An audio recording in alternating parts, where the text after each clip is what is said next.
today into the book of Esther, chapter number 8. And we'll try to finish out this book today. This is kind of the finalization here, these last three chapters. And I say three chapters, but they're not that long, so it's okay. They're kind of short chapters, especially 8 and 10. But it all kind of goes together here in the provision that God gives for them. We of course have already seen where Esther is put in this position as queen of the kingdom of Persia. Ahasuerus is king at this point. She is put there because of a beauty contest, and she gets that first position given to her. She is a Jew, however, one of the captives in the land, and she's chosen by Mordecai to hide that.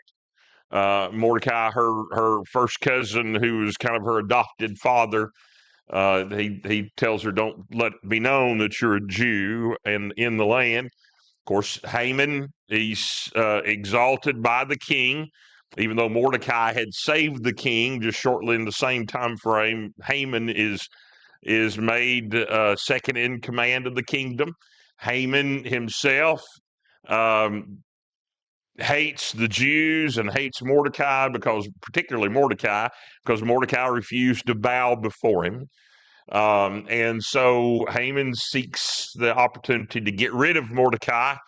But he's going to go above and beyond. He's not only going to get rid of Mordecai, but he's going to get rid of all of Mordecai's people. And he gets the king to sign a decree that on the 13th day of Adar, the 12th month, that the children of Israel were to be wiped out, be killed in all the land by their neighbors, by anyone that lived next to them in whatever city they were in, and whatever was taken from them after they were murdered, they could keep those riches. And of course, that would be taxed and given to the king, and he'd convince the king, "We're going to make all kinds of money if you let me do this." And so the king signed the decree. That decree was set in force, and of course, Mordecai hears about it.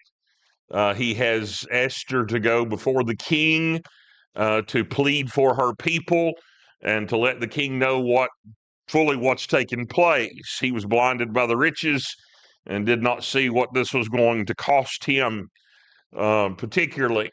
And Mordecai made the point to Esther. He said, one way or another, deliverance is going to come for the Jews. The Lord's going to provide that deliverance, but it won't save you and I if it don't come from you and I. And so he says, he didn't say God, but this is what we understand. God had placed her there for such a time as this in the kingdom, and for her to intercede on behalf of the children of Israel. So she asked for fasting to be done on her part because she was going to go before the king, and without being called, that could cost her life. Coming before the king uncalled, except the king would extend forth his scepter and have grace on her, which is a wonderful picture. As dim as it is coming from Ahasuerus, it's a wonderful picture for us that we are able to go before the king and he extends to us his scepter of grace because of what Christ Jesus has done for us. And we have open access to come in before the throne of God uncalled. In that sense, we don't have to wait for him to call on us. As the children of God, we can come in before his presence, and that scepter of grace is always extended to us. We have always that ready audience. But here Esther was concerned that if the king did not accept her, she was going to die. She could be killed, having come before the king with such presumption. And so she asked that they fast for her 3 days. And so they fasted those 3 days, and she comes before the king. He extends to her that scepter, and she says, "I'm going to make a banquet for you and Haman, and would you all come to my banquet?" And so the king's excited about that, and Haman's especially excited about it. He thinks he's going gets some wonderful surprise there coming into the banquet, to being receiving such an honor. And so he goes to Esther's banquet, and Esther did not have the nerve to ask that day. And so she said, I'll ask the king tomorrow if you'll come to the other banquet that I'm setting up. And so Haman's all excited. I got 2 banquets to go to in 2 days, and the king and the queen are honoring me. Man, this is so wonderful. And he leaves the palace, and as he's leaving the palace, he runs face to face into Mordecai. And again, Mordecai will not bow before him. And so Haman, in his anger, he goes home. He's been honored in this way, but he goes home angry, and he's complaining about Mordecai not bowing before him. Can you believe that rascal? Here I am, second in command of all the kingdom, and he still won't bow before me. I can't wait till we carry out that decree against the Jews. I just wish it could happen faster for Mordecai. And so his family and his wife, rather, and his counselors suggest to him, well, why don't you just build you a gallows and build it 75 feet tall, and there hang Mordecai on that gallows? And that sounded like a good idea to him, but he would have to get permission, of course, from the king to do so. And so he goes early that morning to the king to get that permission the very day by which this next banquet is supposed to take place. But unbeknownst to him, the king had been up all night, couldn't go to sleep. And he calls for the chronicles to come be read to him. And they come in there and they read the chronicles to him. And he gets to the part where Mordecai had saved the king's life. 2 of the king's chamberlains had a conspiracy to kill the king. Mordecai overheard that conspiracy, told it to Esther. Esther told it to the king, and those 2 chamberlains were arrested and put to death. And it was recorded in the chronicles, but there was no reward given unto Mordecai. And the king asked that very question, what was done for this man? What was done for this man? Nothing. Then Haman, rather, comes in. Oh, well, I'll just ask Haman what we should do. And so he calls Haman in. What should be done to the man that has given himself to the service of the king? In what way? I mean, even saved my life. In what way can we honor this man? If the king wants to honor somebody, what's the best way to honor him? Well, Haman thinks he's talking about him. I mean, who else could he be talking about? That's Haman. He's second. Who else could the king be speaking about but me? And so he says, why, he ought to get the king's garments put on him, and he ought to get the king's crown put on him, and he ought to get on the king's horse and be led through the streets and be declared before all that this is the man that the king honors above all. And the king says, boy, that sounds good. You go do it to Mordecai. Now, here he come in that morning to ask the king permission to slay Mordecai on these gallows that he's made, and now he's escorting him through the streets, saying, look at this man whom the king is honoring. Well, he comes back to the palace. He's angry. He's upset. But he's making himself feel a little better. I'm going to go to the banquet. I'm being called to this banquet. And so he gets brought back to the banquet. In the middle of his complaining, even, he's brought back to the banquet. And he comes in before the king, and the king says to Esther, what is it that you want? Whatever it is, you can have it up to half the kingdom. It belongs to you. You just tell me what you want. And so she tells him. She said, I want the lives of my people, the Jews, because this Haman here has conspired against us, and he's conspired against Mordecai. He's conspired against me. He's conspired against all of our people, and he's seeking to put us to death. And the king in his anger goes out from the banquet. I mean, he is hot. That Haman rather had tricked him in such a way. Haman begins to beg for his life. He's on the couch the queen is on. They're begging for her to have mercy on him. The king comes back in and says, how dare you try to force my wife? And he calls for him to be taken out, and Haman put to death, and he's hung on his own gallows that he had made for Mordecai. But now there's the problem. We come to chapter number 8. Now is the problem. The decree is still in force. And the law, we're told elsewhere in the scriptures, the law of the Medes and the Persians, particularly the book of Daniel, we read the law of the Medes and Persians cannot be overturned. Once the king signs a particular law, that law is in force and cannot be undone. And so there needed to be something accomplished here on behalf of the Jews, because that decree was still in force on the 13th day of the 12th month. That decree was going to be carried out, and the Jews would have been killed had there not been something else done. But they could not simply say, no, we can't undo that law. There had to be another law written, and that's what we come to here in chapter number 8. It says, on that day did the king Ahasuerus give the house. This is after they hung Haman. Gave the house of the Jews' enemy unto Esther the queen, and Mordecai came before the king, for Esther had told what he was unto her. And so she declares Mordecai is her first cousin, her adopted father, and he is brought before the king, not just because he had saved the king now, but now because he's given a place in the court because of Esther. And it says, and the king took off his ring, which he had taken from Haman, and gave it unto Mordecai. And Esther set Mordecai over the house of Haman.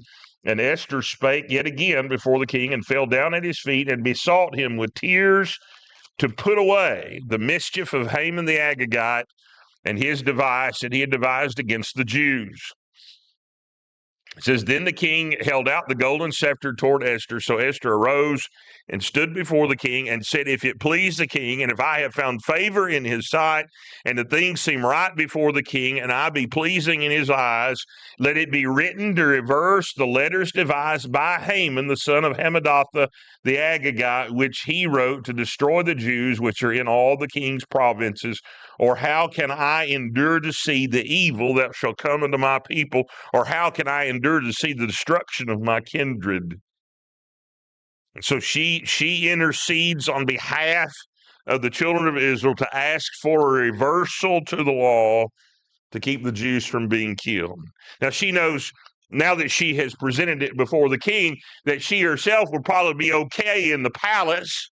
Now that it has been presented to the king, Mordecai maybe would be all right being in the palace, but then her brethren outside would not.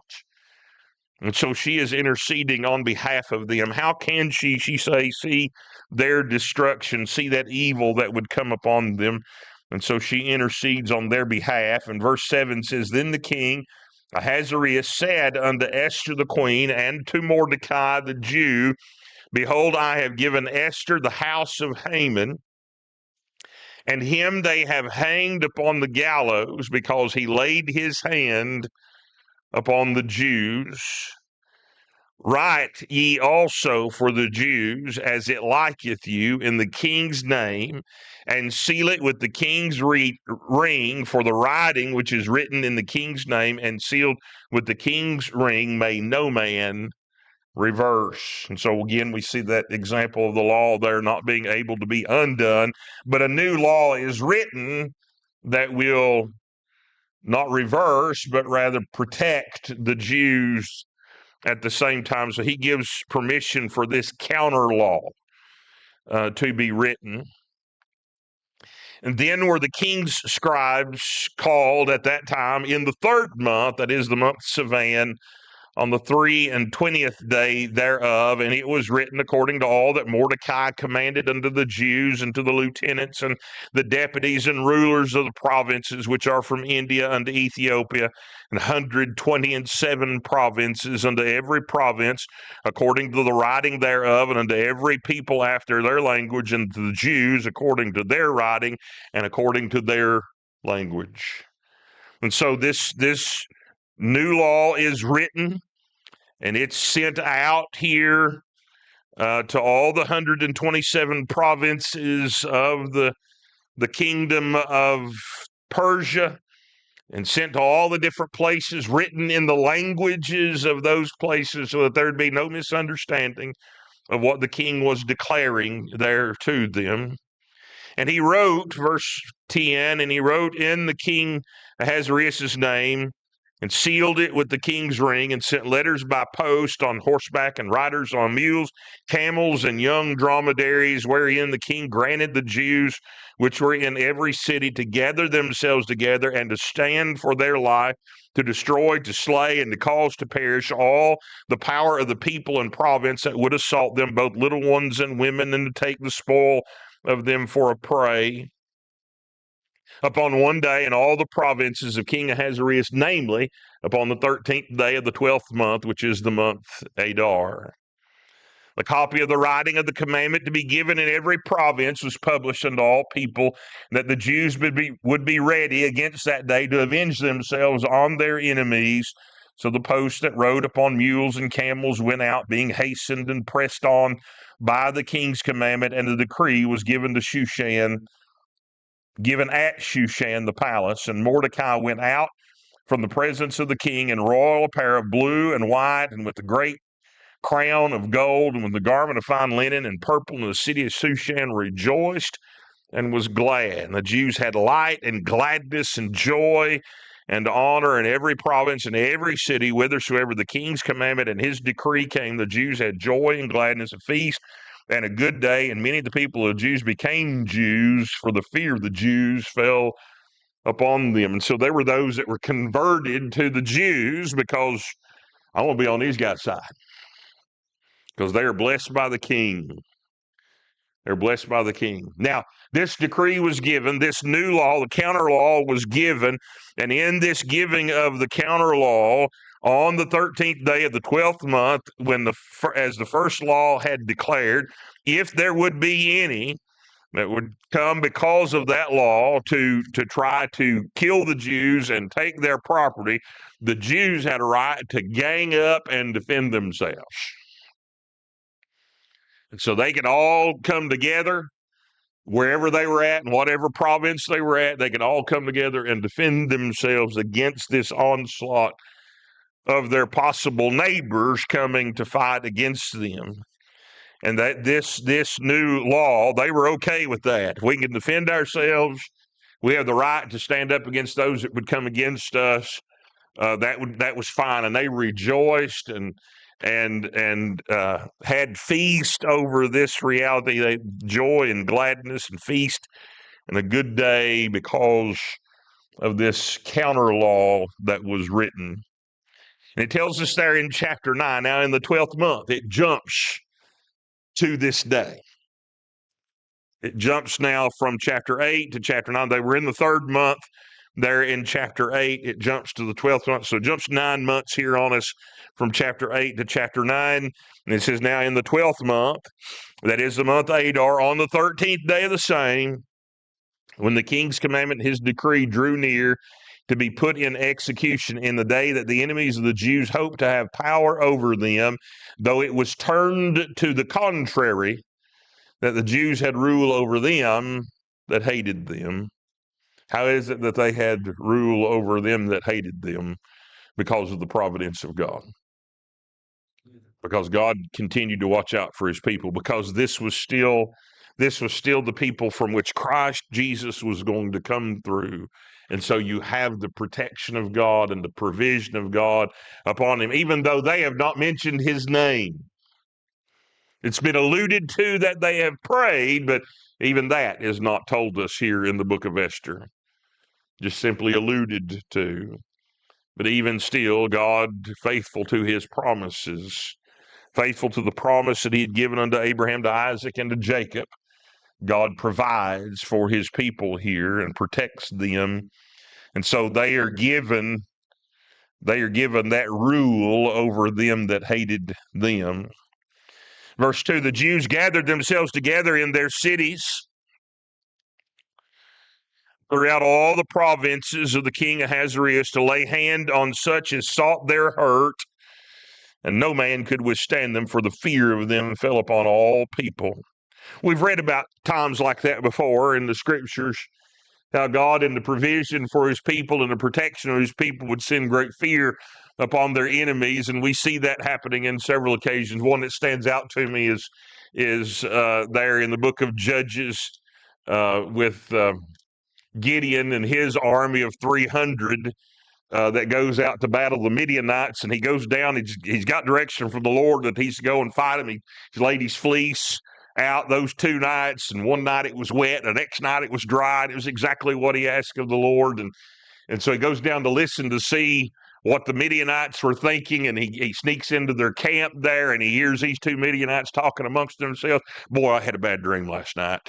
What'd you dream about? Well, I dreamed that Gideon came in here and just absolutely destroyed us. I mean, come in here and wiped us out. And I've dreamed about that too, And he got confidence from that the Lord had already been upsetting their thinking.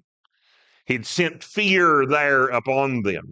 And then at the battle itself, as they went out onto the battlefield, Gideon and his 300 against the absolute giant multitude of the Midianites that they're facing there on the battlefield, they come out on the battlefield and they break their jars and they wave their torches over their head and they blow their trumpets and they cry out the sword of the Lord and of Gideon.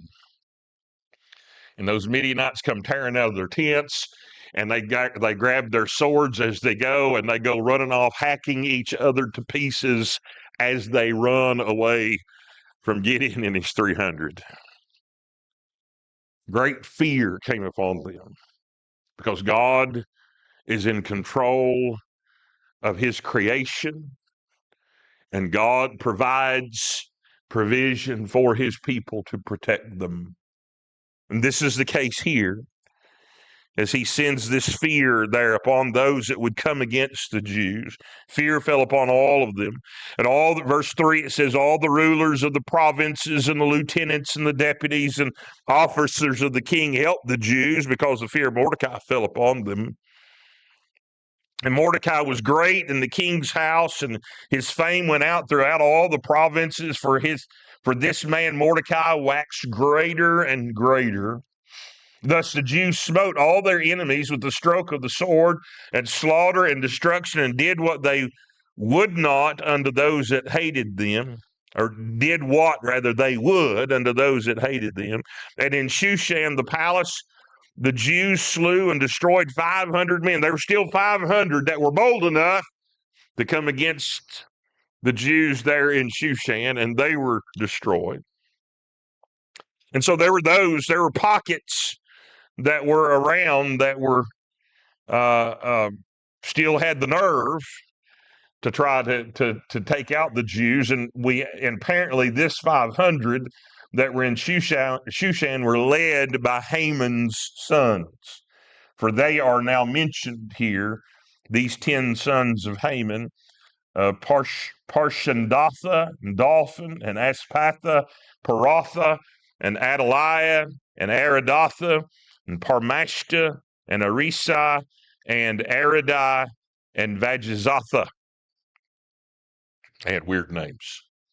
But these 10 were the 10 sons of Haman, as it says in verse 10, of Haman, the son of Hammedatha, the enemy of the Jews, slew they, but on the spoil laid they not their hands. They didn't take those that were coming against the Jews. They had authority by that first law that they could come in, kill the Jews, and take everything they had as their own. They could take it for their own bounty by coming in, taking that spoil of the Jews. But Jews had the same, but they did not. They didn't take of the spoil. They simply protected themselves. They killed those that come against them, but they did not take of the spoil. They left it. All they were doing was protecting themselves from those that would come against them. On that day, verse 11, on that day, the number of those that were slain in Shushan the palace was brought before the king. And the king said unto Esther the queen, the Jews have slain and destroyed 500 men in Shushan the palace, and the 10 sons of Haman. What have they done in the rest of the king's provinces? Now what is thy petition, and it shall be granted thee? Or what is thy request further, and it shall be done? Then said Esther, if it please the king, let it be granted to the Jews which are in Shushan to do tomorrow also according unto this day's decree, and let Haman's sons be hanged upon the gallows. Apparently, they're going to take their bodies, because they were slain in the battle. And apparently, they're going to take their bodies and hang them on the gallows as a warning to those that would come against the Jews. And the king commanded it so to be done, and the decree was given to Shushan, and they hanged Haman's 10 sons. For the Jews that were in Shushan gathered themselves together on the 14th day also, at the month Adar, and slew 300 men at Shushan, but on the prey they laid not their hand. So it's the next day, the 14th day, there were still some that had come against them. There were still some trying to enact that, and they killed 300 more there in Shushan. But the other Jews that were in the king's provinces gathered themselves together and stood for their lives, and had rest from their enemies, and slew of their foes 75,000, but they laid not their hands on the prey.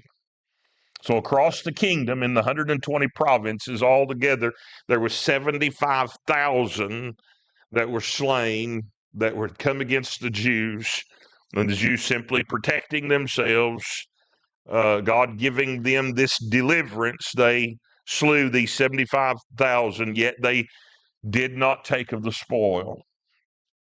They left it alone. And on the 13th day of the month Adar, and on the 14th day of the same rested day, and made it a day of feasting and gladness. But the Jews that were at Shushan assembled together on the 13th day thereof, and on the 14th day thereof, and on the 15th day of the same, they rested and made it a day of feasting and gladness. Therefore the Jews of the villages that dwelt in the unwalled towns made the 14th day of the month Adar a day of gladness and feasting, and a good day, and of sending portions one to another. They sent gifts to one another on this day even. And Mordecai wrote these things and sent letters unto all the Jews that were in all the provinces of the king of Ahasuerus, both nigh and far, to establish this among them, that they should keep the 14th day of the month Adar, and the 15th day of the same yearly, as the days wherein the Jews rested from their enemies, and the month which was turned unto them from sorrow to joy, and from mourning unto the good day. And they would make them days of feasting and joy, and of sending portions one to another, and gifts to the poor. And the Jews undertook to do so, as they had begun, and as Mordecai had written unto them.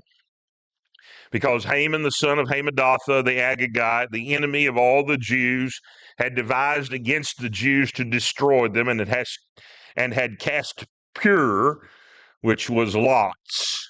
He cast lots, that is the lot, to consume them and to destroy them. So he cast lots to see what he should do, and that's what came out, that he should consume and destroy all the Jews.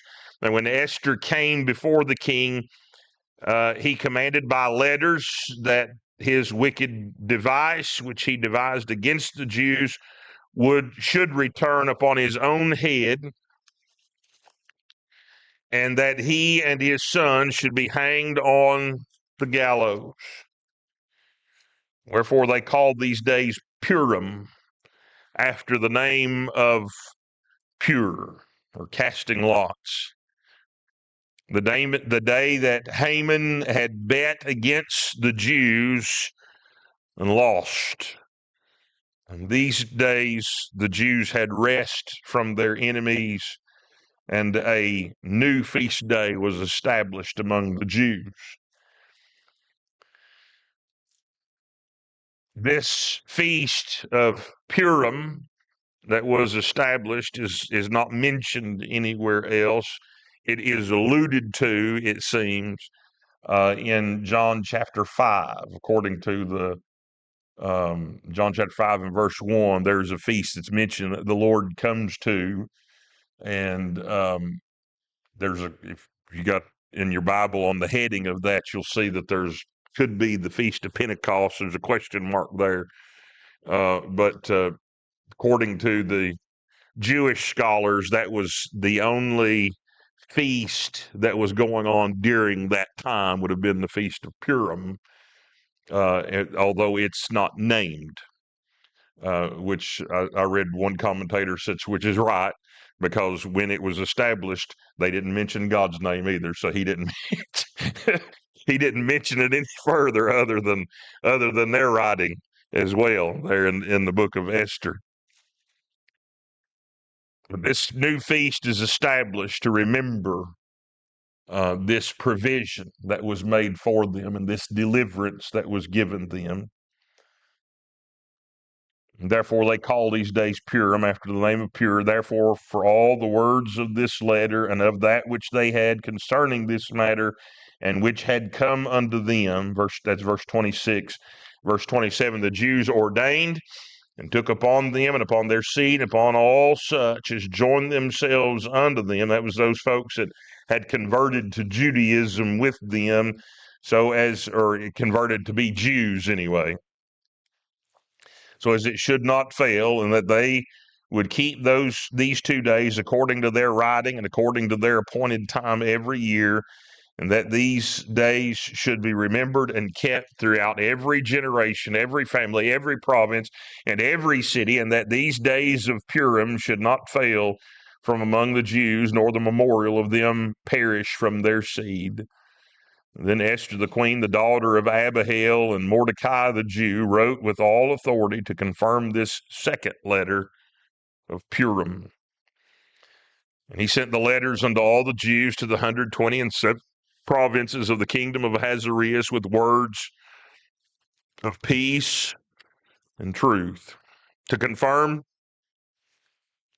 these days of Purim and their times appointed, according as Mordecai the Jew and Esther the queen had enjoined them, as they had decreed for themselves and for their seed the matters, the fasting, and their cry.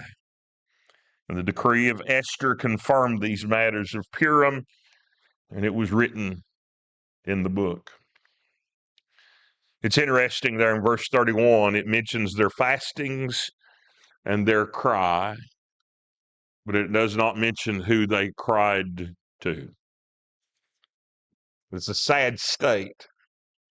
It seems we're a little bit in the dark here in how this book was written and how much they understood of God and what he had done for them and the promises that were given to them. There are things, as we've already mentioned, that were alluded to in this, but there's no clear definition, no clear speaking of prayer, of God, of his provision, of his promises. And so it's a sad thing, really, when we read that from the children of Israel. They were fasting and they had a cry that went out, but there was no one that they were crying to necessarily.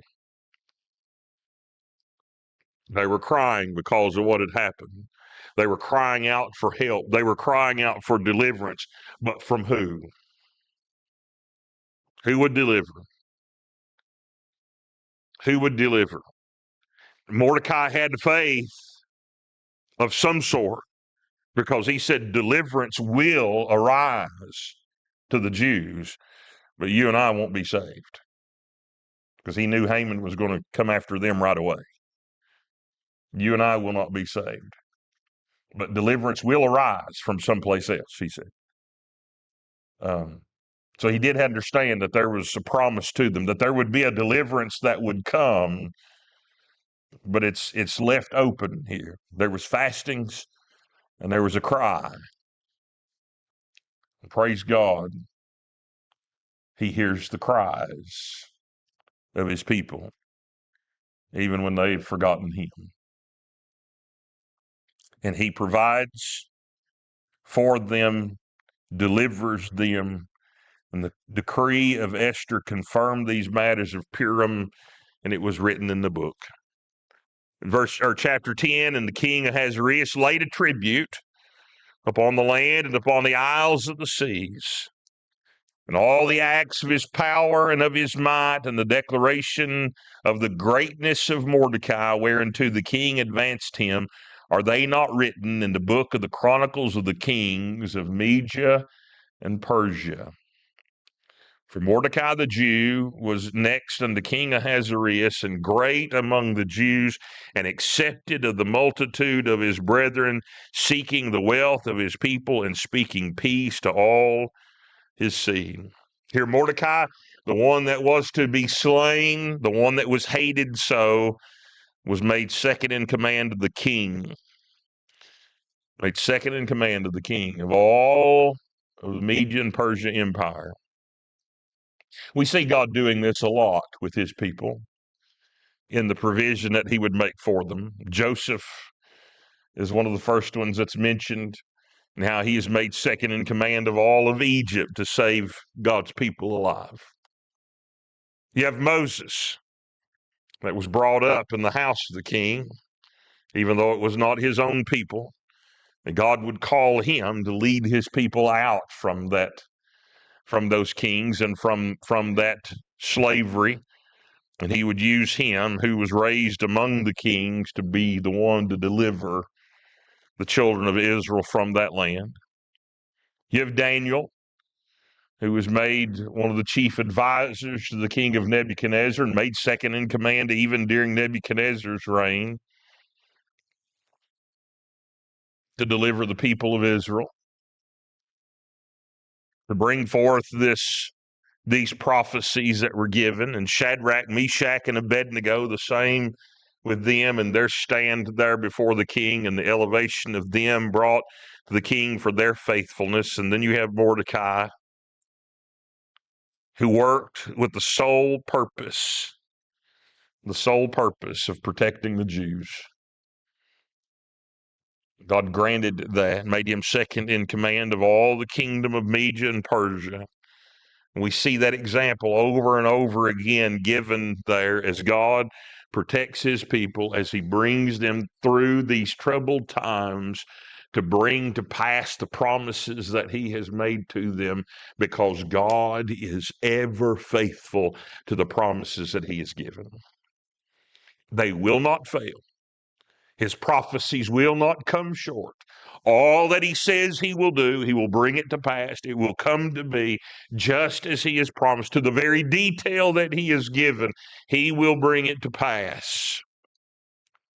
And he will complete and fulfill those promises that he's given unto his people. He is faithful over and over and over again. He has proven that faithfulness. He continues to be faithful even unto this day, because he is the righteous God, the holy God that cannot lie. And his word is upheld, his promises are fulfilled, and that which he has given to his people will be performed just as he has declared. Even when his people have forgotten him, God is faithful. God is faithful. Where we come short and where we are not, God is faithful.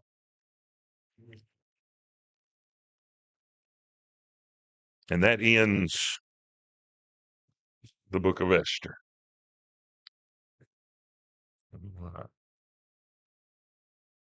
Now, this is supposed to have been done the second Sunday of the month.